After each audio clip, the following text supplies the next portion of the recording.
watching out for you. This is Storm Team 8.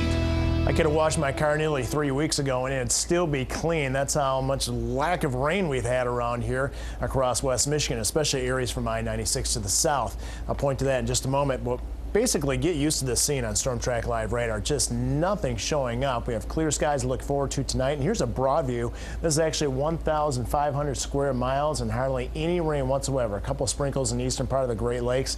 That is essentially it. And that's kind of the weather pattern we're going to see over the course of the next several days. Let's take a look at the rainfall deficit. You can see from May average levels to where we are now. And we're certainly in a deficit. Again, most areas from basically I-96 to the south running that deficit from Grand Rapids over to Kalamazoo and also the Battle Creek area. Look at Battle Creek. You haven't even had 2 inches of rain since the first day of May.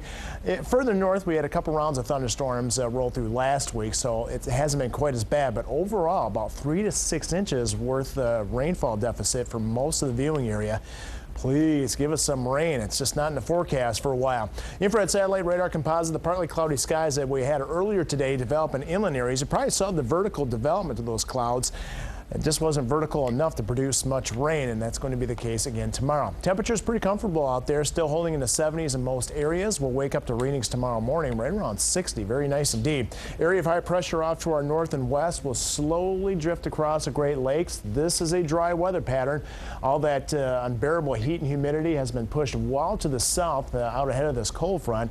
So much of the northeastern part of the United States and Midwest enjoying a nice cool down. Notice the dew points squarely in the 50s, and that is a nice air mass. 24-hour forecast will take you into tomorrow morning. You're going to need a sunglasses once again, and we'll wake up to a beautiful sunny sunrise out there with temperatures at 6 o'clock right around 62 degrees to 60 degrees. By noon, we'll be warming up nicely back into the 80s, and with the ground so dry, it just doesn't take a lot to heat things up. This forecast model prints out a couple showers. That's not going to be the case. I'd be shocked if we saw any rain at all tomorrow over the next couple days. And by the time we arrive to 6 o'clock, temperature's quite warm. Again, right around 87 degrees, so mid to upper 80s commonplace by later tomorrow afternoon. And partly cloudy skies develop inland areas, and just like today, more sunshine towards the lakeshore. If you are heading towards the lakeshore, water temperature is pretty much all over the place. Over the weekend, we had those waters really turn over and the wind shift in direction. So we'll range from about 55 in Grand Haven to still around 65 South Haven and 67 in Ludington. Waves will be the strongest, it looks like, or at least highest up around the 3-foot category from about South Haven southward. So that's why we put a moderate risk for rip currents from basically Holland southward. Storm Team 8-day forecast back to 90-degree weather. The difference, though, is at least Wednesday, Thursday, and Friday, humidity levels will remain quite low. Notice low temperatures still down into the 60s, but this weekend, the humidity levels will creep up a bit, and also the chance of rain will creep up a little bit, although it's only 40%, so we'll take anything we can get. That's right.